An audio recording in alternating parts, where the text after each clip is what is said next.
Welcome back to the NutriMedical Report. And we have, of course, Tim Alexander, our geopolitical, historical, military strategic analyst from a Christian point of view. And his blog is Europe Business with 1s.blogspot.com. You need to visit every day. And I've been encouraging Tim to put together, he's a history professor, a e-newsletter, which I think if people read regularly, which is an expansion of his blog, I think they'd get a tremendous amount of information perspective. This could be good for politicians, for people just prepping, for people wanting to know what's going to be next. And if you look at the current events right now, it will make my FBI file even thicker, but, you know, there comes a point where you really have to say, I don't care. Ultimately, my wife's dead. I'm 63, and if I go with my boots on, I'd far rather go with down with my boots on and fighting for the country that my ancestors helped to create back in the 1700s. There you go. Than simply roll over and play dead. Exactly. I really hate what these evil bastards are doing to this country and this world. It's in direct opposition to God. It's in direct opposition to the human race. Other than that, they're real sweethearts. Well, I tend to agree, yeah. Other than the fact that they're on their way and they call it a handcart to hell, and they're sons of Satan, and they deserve all of the judgment. We need to pray for them, by the way, because that speeds their judgment. Prayer speeds either repentance or judgment. People should always remember that when you feel like, hey, we need to get Obama to straighten out. Yeah, pray for him. Pray for him, and God will take care of him. You're totally right. It's very hard for me to pray for him, but and it's very hard for me to pray for most of the clowns in the U.S. Congress. I actually think most of them should be taken out and hung. Well, look at Boehner trying to get the amnesty bill. You're right. I should pray for him. Yeah, even look at Boehner trying to get an amnesty bill. We've got a lot of stuff to cover today, so let's start at the top. Yeah, let's start at the top. Okay, what happened in the Los Angeles airport and elsewhere? I mean, there's some weird things going on here, isn't there? Yeah, 2 days ago, you had a major computer glitch at Gatwick, which is the third airport in London. It's a little ways out of downtown kind of London. I've used it before. It's not a bad airport, but it takes quite a while to get there. You best go on train. Anyway, that was a very unusual thing. Then yesterday in the evening, or late afternoon, my time, Chicago time, they had a real bad major computer glitch centered on LAX, and it shut down all outbound flights from quite a few airports, basically from the West Coast. Its tentacles reached all across North America as all kind of flights were being canceled because of what was happening in LAX. And simultaneous to that, and this is very interesting, and the mainstream media is just ignoring this. It's like it didn't happen, but it did. AT&T had a massive outage, and Verizon Communications had a massive outage. And I posted today on my site, and the best way to find is Large Sterling Europe. And anyway, do a Google search. And, it's not. I don't believe in coincidences. It wasn't big enough for the media to be screaming we were under attack, although I screamed it. But so I don't think it was a false flag. I think it was probably a warning shot, especially now that I know that London had been hit, because I didn't know that until just recently. This was a warning shot to the UK and to the United States and NATO by somebody, probably Russia. We can hit you asymmetrically in ways that you don't even anticipate. We can hurt you. Now, straighten up, be good boys, take your toys, go home. Let's not have World War III. Let's not go down the road that you're intent on us going down. Exactly. Okay, now, tomorrow, May 2nd, this is May Day, which was this great day that the Rothschilds decreed was to be the big Labor Day. It was on this day in 1776 that the Illuminati was founded by Rothschild. It's also the day that Russia celebrates communism, and it's the first day, I think, in over 20 years where they had a Red Square parade. Yeah. I I've been in Red Square several times, and I was right there. There was no line to get in Lenin's tomb, the mausoleum, to see his pickled corpse. And the historian in me really wanted to go in, but the Christian, I just couldn't do it. I really couldn't. This man killed 80 to 100 million Russians, mostly Christians because they were Christians, and I couldn't do it. And if I probably would have been in a lot of trouble if I went in and did something like spit on the, major crime, spit on plastic. sarcophagus. Spit on I'd pickled. still be in a Russian prison, but anyway. So I refuse to go in. But anyway, tomorrow they plan the Kyiv coup junta plans to storm federal buildings in the southeast Ukraine beginning tomorrow. Now, if they do this, and again, I want to tell you this Ukrainian thing, you read the tea leaves and you look at everything that's falling in place. One day and the next day they're all jumbled around, and it's totally different. So it's very difficult to analyze it and say this is probably what's going to happen the next couple days. But if this does happen, if they do begin a major military operation tomorrow, then the you-know-what will really hit the fan. Yeah, in other words, you see all the parties. It's almost like, how can I say it? Have you ever seen kids that are back in our generation, back in the 40s, 50s, 60s, when we were making bottle rockets and making our solid fuel rockets and playing around with Molotov cocktails and anything we wanted? Basically, nobody's telling you can't do it. Well, I never played around with Molotov cocktails, but a buddy did make some nitroglycerin. Anyway. We played around with everything from solid fuel rocket and explosives to everything you could think of. Yeah, I had a bottle rocket launcher that was kind of like a grenade launcher. But anyway. Anyway, the point kids is, are kids, boys are boys. Yes. Well, here's the point. What these people are doing, what Obama and the West is doing, is they're playing with Molotov world cocktails. And when you don't have children, and that's the way they're acting like children, we could have an accident and trigger off a war. It could be as simple as something like the missile systems in Syria, because the Syrians realize they're about to be attacked. They get advanced radar warning from the Russians, and they just decide to start taking out American ships sitting in the off the Syrian coast. And that most certainly could happen. One of the concerns that Russia has about tying down all their airborne troops, and they haven't, by the way, they've kept many of them available, is if they are tied down, a massive Israeli attack into Syria was supported by American and NATO forces. So they haven't tied down all their airborne troops. What they have on the border of Ukraine, heavy, artillery-heavy forces, and believe you me, it's more than enough to take all of the Ukraine within about 3 days. Right. So I don't understand why the military strategists are even entertaining the idea of getting into a conflict with Russia. What they should be doing is, how can we work on something that both parties save face? How can we work this out so basically we won't disrupt the oil and gas to Europe? Well, I think, Dr. Bell, and of course we've talked about this before, I think we can't, when we look at it, you and I and 99.9% of the population look at this and they say, this is crazy. You don't want to pick a fight with a nuclear empire. Because they are crazy and they're evil and they want death. This is demonically driven. This is people who have gone so far down the road of evil, of power, of corruption. Demonic they can't tell the truth if they want to. Right. In fact, I think the term you use is, you coined it, demonic madness. Absolutely. It defies any form of logic, even greed. It goes so far beyond greed, even power hungry. It's just demonic madness. Exactly. In fact, the greedy people, the billionaires, are freaked out. And this is the basis of why they're pushing for war. In fact, some of the latest rebukes as Obama traveled around, he really had a terrible time in his latest tour. Let's talk about these issues and connect the dots all together.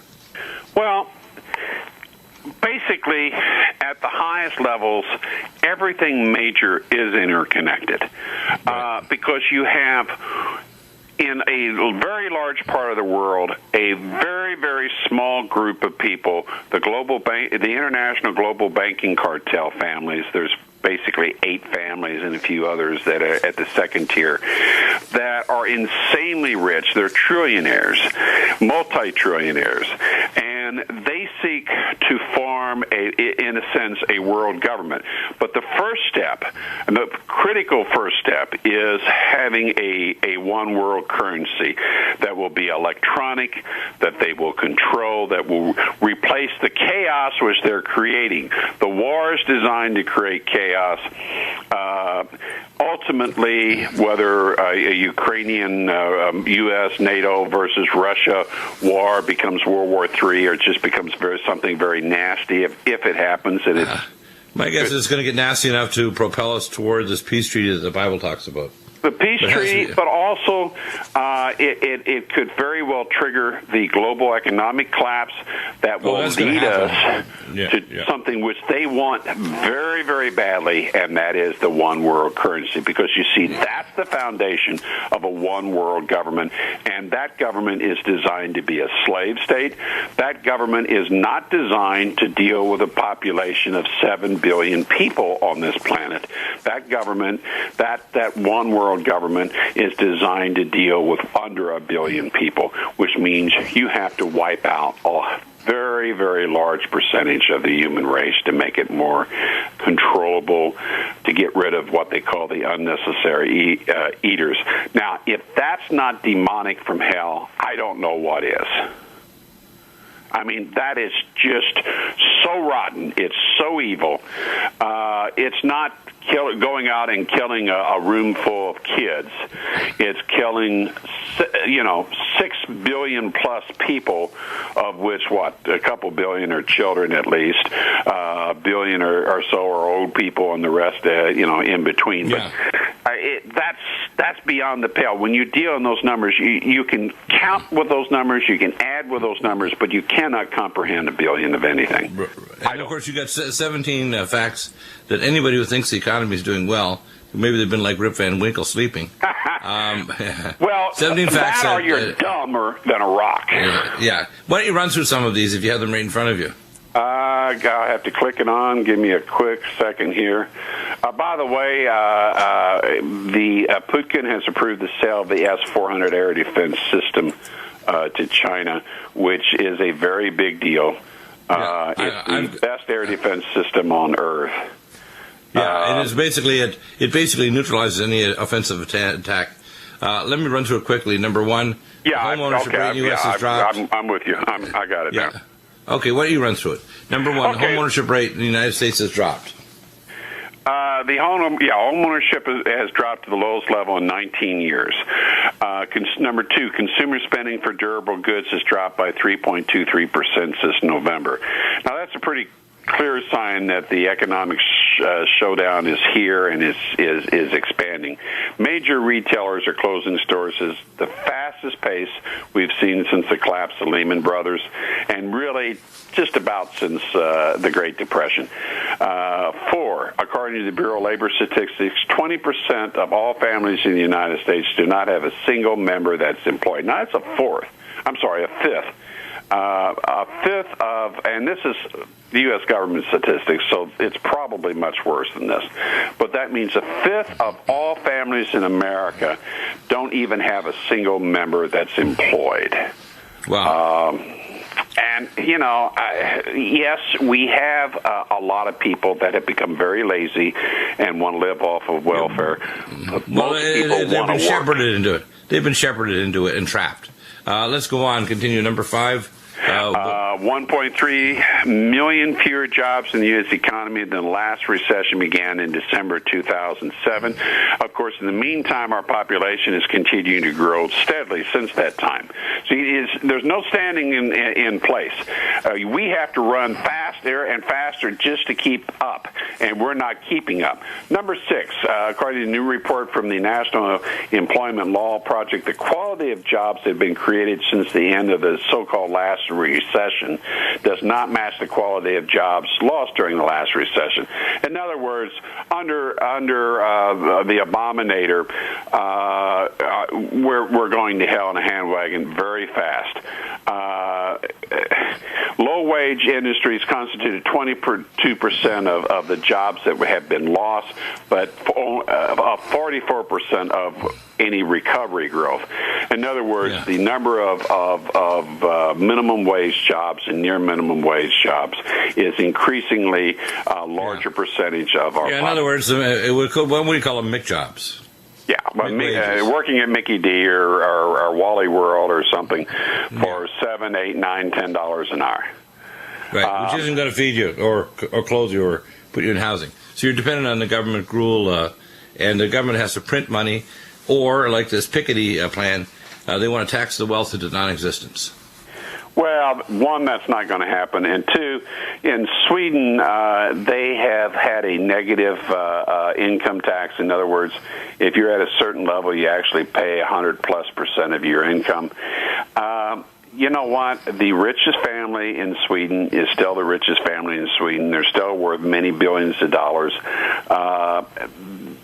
What happens with that is it goes after the lower upper class and the middle upper class, but the upper class, the real money, they don't get touched. And even some of the other two lower upper class categories, the ones that are smart, have taken their money overseas. They've hid the money. So, it's hype. It's not reality. It's lies. Exactly. Gee. Yeah. And the wealthier are getting wealthier. From our lying administration, our lying Congress, that's par for the course, unfortunately. I'm a dual citizen. I'm an American, but I'm also have Canadian citizenship. Canadians' middle class is now making more money than American middle class. The United States is 17th in health care, quality of health care. I mean, we're way down the list in a broad category. All of these are fixable. I brought out solutions on every single one of these issues. The evil ones don't want to fix it. They want to live off and actually amplify the disaster. Well, the first thing you have to do is kill the Federal Reserve System as a privately owned institution by mostly European bankers that can create money out of thin air, loan it to the government, and then collect the principal and the compound interest on it. That guarantees you a nightmare. Yeah. Well, anyway, we're about out of time. This week will be interesting, too, what happens in Ukraine. Who knows? We'll see. Pray. Prayer does, I believe, very seriously affect things.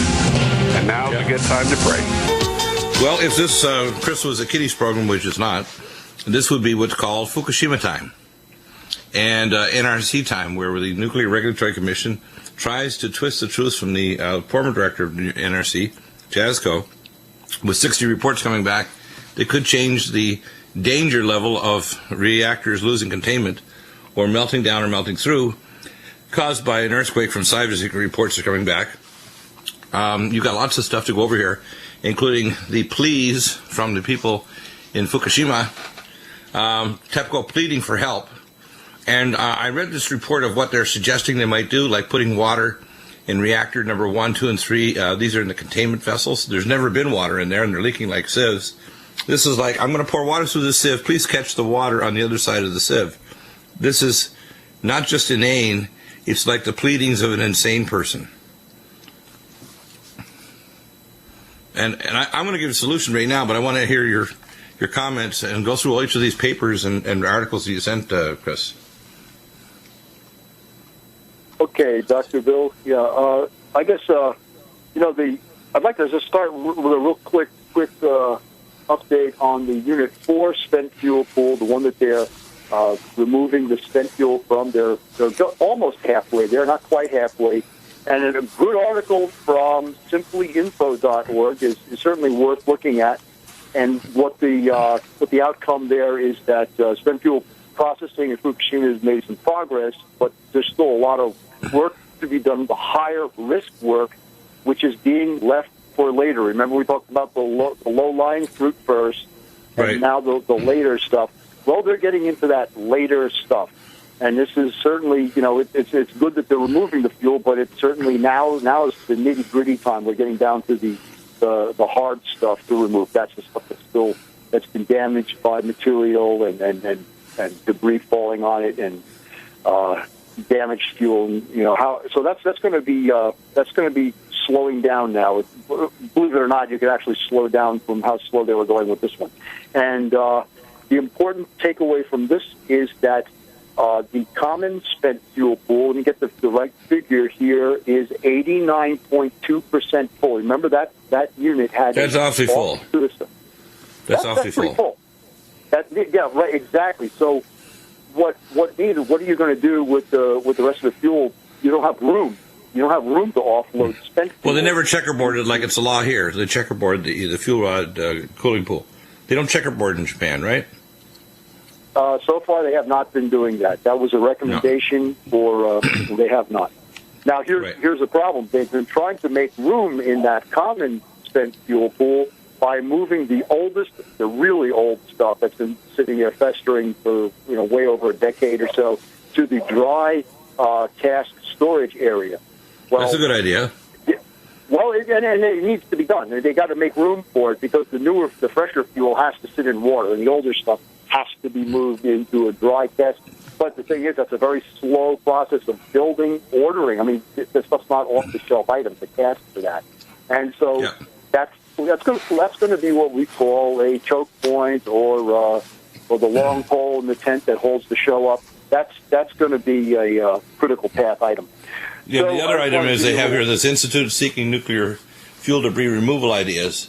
And, of course, when you hear these stupid ideas they have, I'm going to just put this right out now. The first thing is a colleague of mine, the director of the American Academy of Anti-Aging Medicine, Dr. Ron Klatz, he told me about this product called Starlight. It'll take temperature of 15 to 20,000 degrees. You could actually impregnate it with beads of depleted uranium, which blocks gamma rays and neutrons. And you could create snappable panels, and they're almost like Lego blocks, but snappable panels that could be made in like a geodesic type of thing. So you could stick them inside and snap them together in that area of the containment area, and you would block the neutrons, so it actually would make it more safe to run robots in or even people.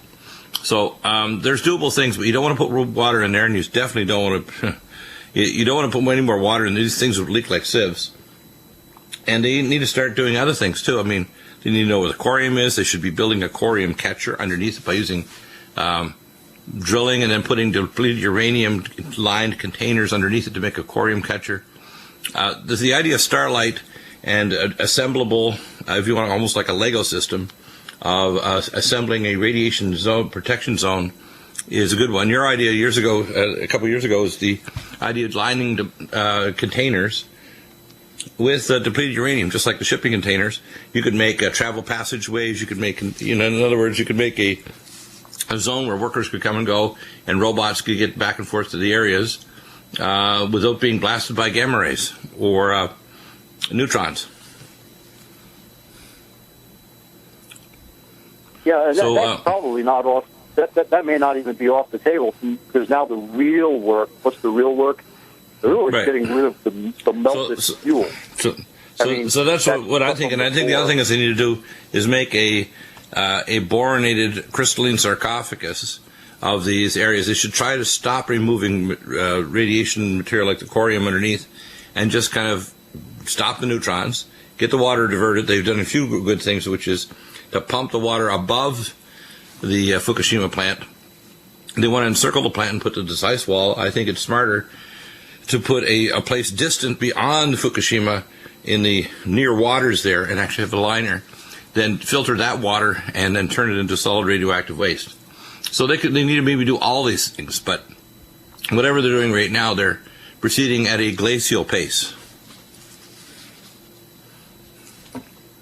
Yeah, and so because there really is a lot of uncharted territory, but in the end, TEPCO has actually opened up their resources, that is the world's resources, and they're asking for help. Officials are urging engineers to study new technology that can monitor fuel debris in a highly radioactive atmosphere and protect workers.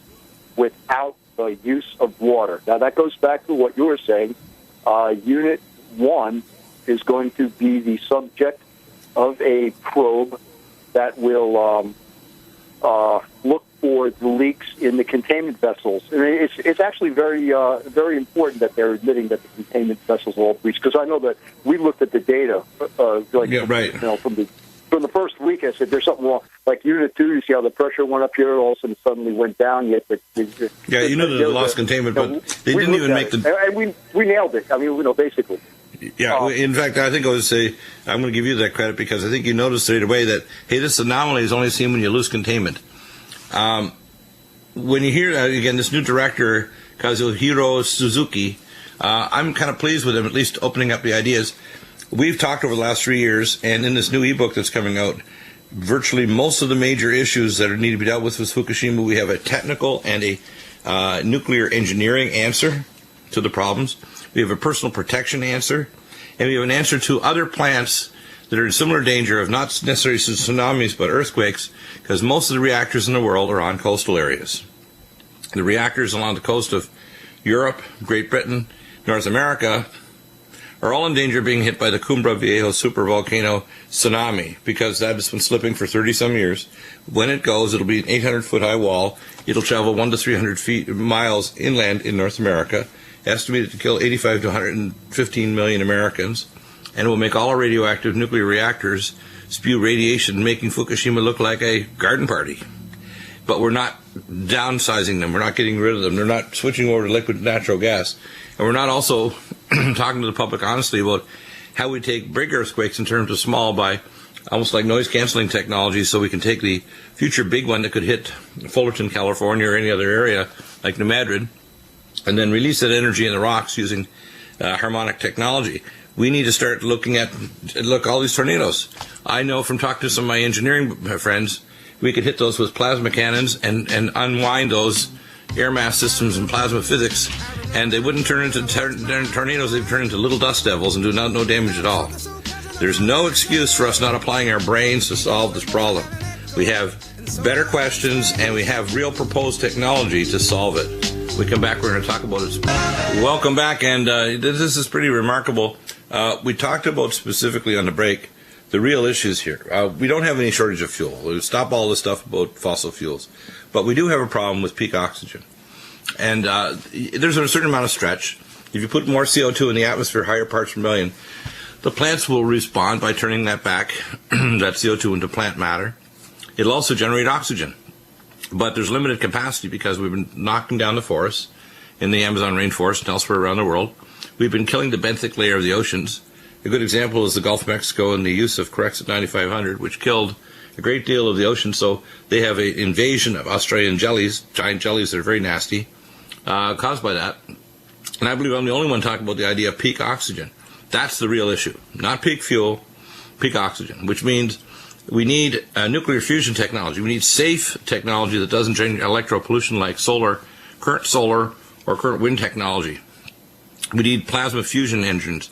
We need other technologies like solar to hydrogen, where basically your solar cells, you bioengineer these little cells of we call the nucleoplasts of phytoplankton and of plants. So then they don't generate sugars, they generate hydrogen. And that can then be concentrated in an adsorbing engine, so you don't end up with an explosion because you don't have hydrogen like the Hindenburg. You have it adsorbed to an engine surface with a very large surface area. These are all possible. But the idea that we can just ignore the old nuclear technology and not move to fusion or safer technology, and by the way, most of these even the newer ones, I don't think I consider very safe. So, thorium, CANDU reactors from Canada, pebble bed reactors, and they're a hell of a lot better because they're not going to go critical, but they have the problem with disposing of the radioisotopes. At the very least, we need to get all the material off. I mean, even when they close a plant, if they find a lot of these plants not viable, and they're going to have all the nuclear material sitting on site. Most of them cooling pools are in these casks. So I think that we need to be proactive in terms of the way we handle these things rather than waiting till, we quote, a century disaster happens and then we end up with a good part of the North American continent uninhabitable, which is very possible, by the way. So my take on nuclear is move to safer nuclear technology, get the material off-site, move to nuclear fusion technology, plasma and from the solar system and cosmos, plasma from like nuclear fusion technology, like the muon fusion engines developed in a company out of Vancouver.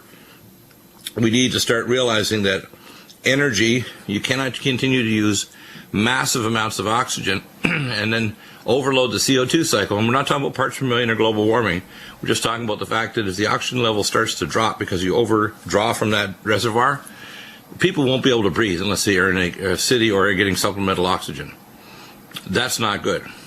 And then you start seeing the death of the biosphere, where you overload it to the point where plants can survive, but animals won't. And that's very real. What do you think, Chris? Well, I think the new globalist guys don't care about that as much as forcing us to live in domed cities where they could control every aspect of your life. And exactly, which is part of the reason why they want this. They want a vastly reduced population.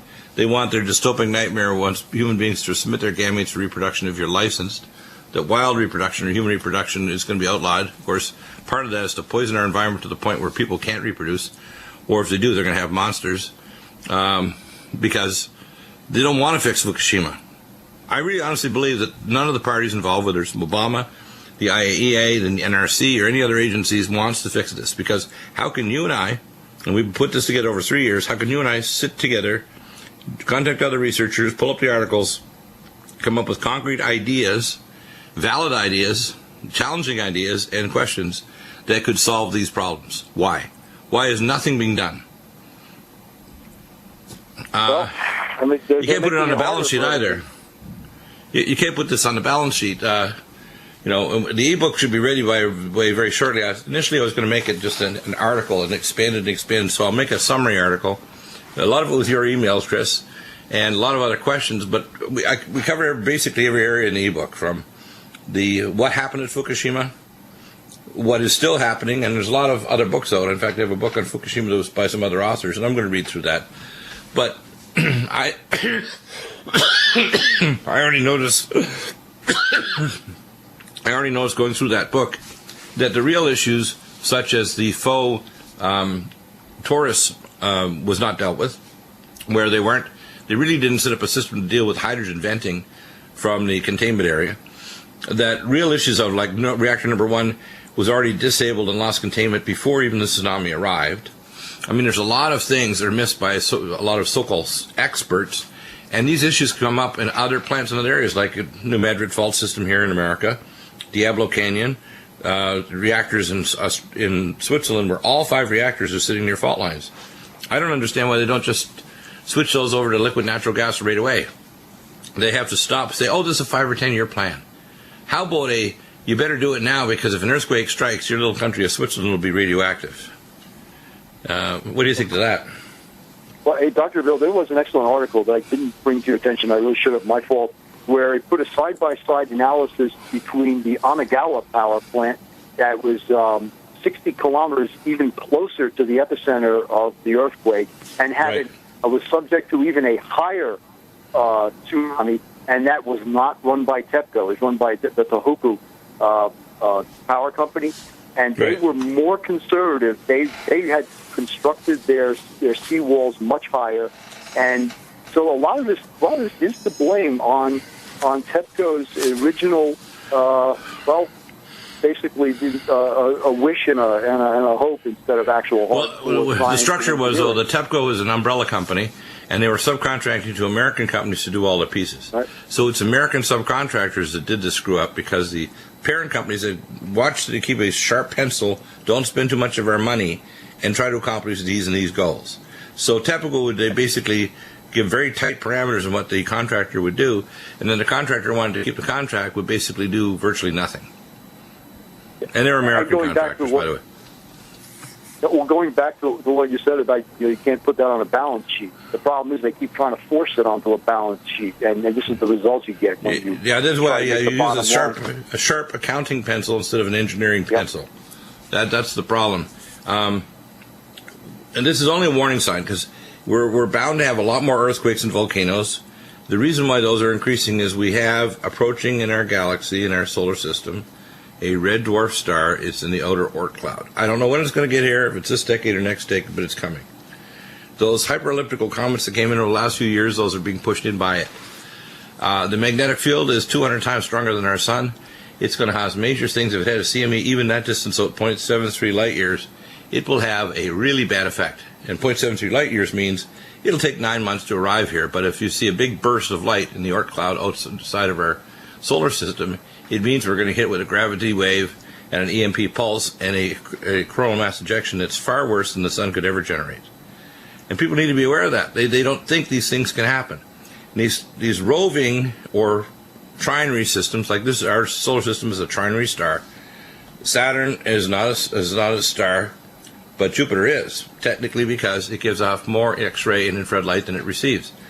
And most of the 73 to 76% of the stars in our galaxy, 200 billion stars plus, they have a 2 or 3 star system. It's very rare to see a star that just has one star. A solar system has one star. It's relatively a minority. And what happens is these red dwarfs last a very long time. Our sun will burn out in 10 billion years. You can have red dwarfs because of the way they're structured, and they're usually 1/10 to 40% the mass of our current sun. They can last up to 100 trillion with a T years. Not 10 billion years, 100 trillion years. That's a lot longer. Okay? Just think of it. That means they can last, I think it's, 10? They can last 100 trillion years is about 10,000 times longer than our sun. And they can also, when the sun burns out, if there's a major explosion, they can be ejected and be roving across the solar system and galaxy.